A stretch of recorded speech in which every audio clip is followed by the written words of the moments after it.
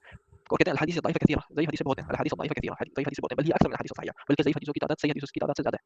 ومن اشهر الاحاديث الضعیفہ، اور مشہور ضعیف حدیثوں میں سے کچھ یہ بیان کر رہے ہیں، الحسد یاکل الحسنات کما تاکل النار الحطب، کہ حسد کرنا نیکیوں کو اس طرح کھاتا ہے جس طرح آگ لکڑی کو کھا جاتا ہے. اور اس طرح کی کچھ ضعیف حدیثوں کی مثالیں ذکر کی ہیں، کہتے ہیں یہ ساری ضعیف حدیث ہیں. اچھا میں بتا دوں یہ بھی میں پہلی دفعہ پڑھ رہا ہوں، آپ لوگوں کے ساتھ پڑھ کے بتا رہا ہوں، اگر آپ لوگوں کو ریکارڈنگ میں کوئی چیز مشکل لگ رہی ہے پوچھ لیں تاکہ اس کی اور وضاحت کر لیں، کیونکہ جس طرح وہ لکھا ہے میں اس طرح پڑھ رہا ہوں. ہو سکتا ہے جو بندہ نیا ہے اس علم میں اس کی باتیں نہیں سمجھ آئیں گے کیا ہو رہا ہے، تھوڑا ہم اس کو آسان الفاظ میں بتا سکتے ہیں جب آپ طلب کریں کہ بھائی یہ فلاں چیز کی نہیں سمجھ آئے. مطلب میں یہ والا پہلی دفعہ پڑھ رہا ہوں، یہ ابو علی الحسنی کا یہ جو ان کی رسالہ ہے، تو انہیں اپنے الفاظوں میں اور اپنے لہجے میں اور اپنے فہم کے مطابق لکھا ہے. انشاءاللہ بعد میں جب یہ پورا ہو جائے گا آسان الفاظوں میں بھی کچھ باتیں بتا دوں گا، جیسے آج ریکارڈنگ چل کی تھی.